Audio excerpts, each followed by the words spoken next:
আসসালামু আলাইকুম। এখন দেখবেন সংবাদ শিরোনাম। যুক্তরাষ্ট্র ইরান শান্তি আলোচনার মাঝেই উপসাগরীয় এলাকায় সামরিক তৎপরতা বাড়িয়েছে ওয়াশিংটন। হরমুজ প্রণালীতে সক্ষমতা জানান দিয়েছে তেহরান। পবিত্র আল আকসা মসজিদে প্রবেশে ইমামের উপর নিষেধাজ্ঞা। রমজানের আগে মুসল্লিদের জন্য আরও বিধিনিষেধের পরিকল্পনা। ব্রাজিলে পর্দা উঠল ঐতিহ্যবাহী সাম্বা উৎসবের। নারী পুরুষ নির্বিশেষে সকল বয়সীদের অংশগ্রহণে 6 দিনে আয়োজিত হবে 4.5 শতাধিক প্যারেড।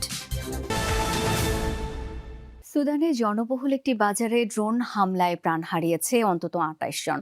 রোববার দেশটির মধ্যাঞ্চলীয় কর্দোফান অঞ্চলে এই ঘটনা ঘটে। এতক্ষণ শুনছিলেন সংবাদ শিরোনাম, এবারে শুনবেন বিস্তারিত। সুইজারল্যান্ডের জেনেভায় চলছে বহুল প্রতীক্ষিত যুক্তরাষ্ট্র ইরান দ্বিতীয় পর্যায়ের বৈঠক। অংশ নিয়েছেন দুই দেশের উচ্চপদস্থ প্রতিনিধিরা। শান্তি আলোচনার তৎপরতার মাঝেই ইরানি ভূখণ্ডের কাছে ব্যাপক সামরিক তোড়জোড় অব্যাহত রেখেছে যুক্তরাষ্ট্র। অঞ্চলটিতে নতুন করে যুদ্ধ বিমানের বহর পাঠিয়েছে ওয়াশিংটন। এমন পরিস্থিতিতে দুপক্ষ চুক্তিতে না পৌঁছতে পারলে আবারও পাল্টাপাল্টি হামলার শঙ্কা দেখা দিয়েছে। মধ্যপ্রাচ্যে চলমান উত্তেজনার মধ্যেই মার্কিন ঘাঁটির সুরক্ষা নিশ্চিতে উপসাগরীয় অঞ্চলে ফাইটার জেটের নতুন বহর পাঠিয়েছে যুক্তরাষ্ট্র, যার মধ্যে 18টি F-35 যুদ্ধ বিমান সহ রয়েছে একাধিক কার্গো ও রিফুয়েলিং বিমান। নতুন এই বহরের গন্তব্য জর্ডানে অবস্থিত যুক্তরাষ্ট্রের বিমান ঘাঁটি। ইরান থেকে মাত্র 700 কিলোমিটার দূরে ওমান উপকূলে অবস্থান করছে রণতরী USS আব্রাহাম লিঙ্কন। 3টি ডিস্ট্রয়ার, 2টি দূরপাল্লার হামলার ক্ষমতা সম্পন্ন যুদ্ধজাহাজ রয়েছে স্ট্রাইক গ্রুপটিতে। সব মিলিয়ে ইরানের আশপাশে এখন মার্কিন নৌযানের সংখ্যা 12। আমরা পরোক্ষভাবে এই আলোচনায় অংশ নেব, সেগুলো খুবই গুরুত্বপূর্ণ হবে। দেখা যাক কি হয়। ইরান দর কষাকষিতে খুবই কঠোর। আশা করি এবার তারা আরও যুক্তিসঙ্গত আচরণ করবে। তারা একটি চুক্তি করতে চায়। এর আগে জেনেভায় আন্তর্জাতিক আণবিক সংস্থা ও ওমানের প্রতিনিধিদের সঙ্গে সাক্ষাৎ করেন ইরানি কূটনীতিকরা। পরমাণু ইস্যুতে যুক্তরাষ্ট্রের সাথে আলোচনার আগের দিন হরমুজ প্রণালীতে নিজেদের সামরিক সক্ষমতা প্রদর্শন করল ইরান। IRGCর এই মহড়ায় অত্যাধুনিক প্রযুক্তির নৌযান, ক্ষেপণাস্ত্র, ড্রোন সহ অংশ নেয় উন্নত প্রযুক্তির বিভিন্ন যুদ্ধাস্ত্র। তেহরানের নৌ ইউনিটগুলো প্রস্তুতি যাচাইয়ের লক্ষ্যেই হয়েছে সামরিক এই তৎপরতা। মহড়াটির তদারকি করেন বিপ্লবী গার্ড বাহিনীর chief commander general Mohammad Pakpour. Hormuz প্রণালীতে একের পর এক বিস্ফোরণ ছড়িয়ে পড়ছে, আগুনের ফুলকি আর ধ্বংসাবশেষ। কোনো যুদ্ধক্ষেত্রের দৃশ্য নয় এটি, চলছে ইরানের সামরিক মহড়া। সোমবার কৌশলগতভাবে গুরুত্বপূর্ণ অঞ্চলটিতে সামরিক শক্তি প্রদর্শন করেছে ইরানের বিপ্লবী গার্ড বাহিনী, IRGCর নৌবাহিনী। তদারকিতে ছিলেন IRGC chief commander general Mohammad Pak. মহড়াটির নাম দেয়া হয়েছে smart control of Hormuz strait. এই সামরিক তৎপরতায় অংশ নেয় দ্রুতগামী নৌযান, জাহাজ থেকে উৎক্ষেপণযোগ্য ক্ষেপণাস্ত্র সহ আধুনিক প্রযুক্তির নানা যুদ্ধ। এছাড়াও সক্ষমতা প্রদর্শন করে উন্নত মানের ড্রোন ও হেলিকপ্টার। ফিলিস্তিনের স্বাধীনতাকামী সংগঠন হামাসকে অস্ত্র ত্যাগের জন্য 60 দিনের আলটিমেটাম দেওয়ার কথা জানিয়েছে ইসরায়েল। আর তা না মানলে পুনরায় শুরু হবে আগ্রাসন দিয়েছে এমন হুমকিও। ইসরায়েলের ক্যাবিনেট সেক্রেটারি ইয়োসি ফুক্স জেরুজালেমে এক সম্মেলনে বলেন, সব অস্ত্র ত্যাগ করতে হবে হামাসকে। তার দাবি, এই কাজের জন্য 60 দিন সময় চেয়েছে মার্কিন প্রশাসন। ফুক্স জানান, আলটিমেটাম কখন শুরু হবে তা এখনও নিশ্চিত নয়। বৃহস্পতিবার শুরু হতে পারে এই সময়সীমা। ওই দিনই অনুষ্ঠিত হবে গাজার বোর্ড অব পিসের প্রথম বৈঠক। অন্যদিকে এখনও পুরোপুরি অস্ত্র ত্যাগের প্রস্তাব মেনে নেয়নি হামাস। পশ্চিম তীরে দখলদারিত্ব আরও পাকাপোক্ত করার বন্দোবস্ত চূড়ান্ত করল ইসরায়েল। মালিকানার প্রমাণ দিতে না পারলে রাষ্ট্রীয় সম্পত্তি হিসেবে গণ্য হবে ফিলিস্তিনিদের জমি। নেসেটে এমন অনুমোদনের পর শিগগিরই শুরু হচ্ছে জমি নিবন্ধন। তেল আবিবের এই পদক্ষেপে তীব্র ক্ষোভ ছড়িয়েছে ফিলিস্তিনিদের মাঝে।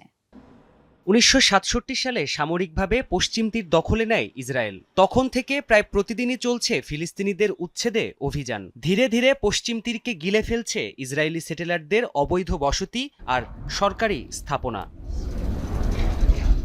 এসব অবৈধ কর্মকাণ্ডকে বৈধতা দিতে এবার নতুন পরিকল্পনায় অনুমোদন দিয়েছে ইসরায়েলি সরকার। পশ্চিম তীরের এরিয়া সি নামে পরিচিত এলাকায় ফিলিস্তিনিদের জমি নিবন্ধন প্রক্রিয়া শুরু করবে নেতানিয়াহু প্রশাসন। জমির মালিকানার প্রমাণপত্র জমা দিতে হবে ফিলিস্তিনি দাবিদারকে, আর এতে ব্যর্থ হলে ওই জমি ইসরায়েলের রাষ্ট্রীয় সম্পত্তি ঘোষণা করা হবে। বিশেষজ্ঞরা বলছেন এই পরিকল্পনার মাধ্যমে মূলত ব্যাপক পরিসরে পশ্চিম তীরের জমি দখলে নিতে চাইছে তেল আবিব। কারণ দীর্ঘদিনের যুদ্ধ আর সহিংসতার মধ্যে অনেক ফিলিস্তিনি জমির নথি হারিয়ে ফেলেছেন কিংবা তা নষ্ট হয়ে গিয়েছে। তাছাড়া জমি নিবন্ধনের প্রক্রিয়া বেশ দীর্ঘ ও ব্যয়বহুল হয় অনেক জমি আনুষ্ঠানিকভাবে নিবন্ধন করেননি অধিকাংশ ফিলিস্তিনি। এই প্রক্রিয়ার মাধ্যমে ফিলিস্তিনিদের জমির উপর ইসরায়েলি সরকারের পূর্ণ নিয়ন্ত্রণ প্রতিষ্ঠিত হবে আর ফিলিস্তিনিদের এমনভাবে মালিকানা প্রমাণ করতে বলা হবে যা তারা কখনো করতে পারবে না। এভাবে এরিয়া সির প্রায় ৮৩% জমি দখলে নিতে পারে ইসরায়েল। পশ্চিম তীরের এরিয়া সিতে ৩ লাখেরও বেশি ফিলিস্তিনির বসবাস। কৃষিকাজ ও পশুচারণের জন্য সেখানকার বিস্তীর্ণ সমতল জমির ওপর নির্ভরশীল তারা।